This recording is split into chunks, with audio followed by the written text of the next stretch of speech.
Welcome to the Learning Pines YouTube. We hope this video helps.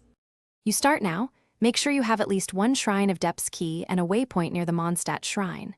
Head to the marked location on the map, fast travel if unlocked, and approach the sealed door.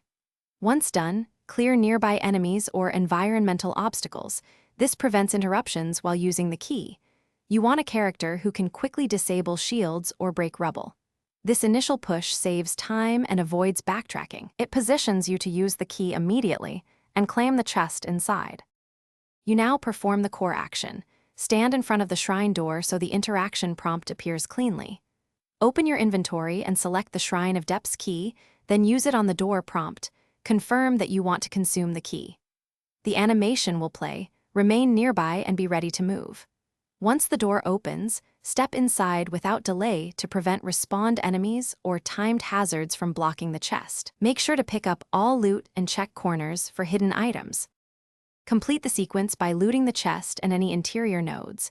Manage inventory so rewards don't overflow. If the key fails to work or the door prompt doesn't appear, try reloading the area or teleporting away and back. This often resolves client-side sync problems. If the key disappears without opening the shrine, restart the game and check again. Only then contact support with timestamps and screenshots. These steps prevent permanent loss and help you troubleshoot efficiently while preserving progress. Thanks for watching. Consider subscribing if we helped you.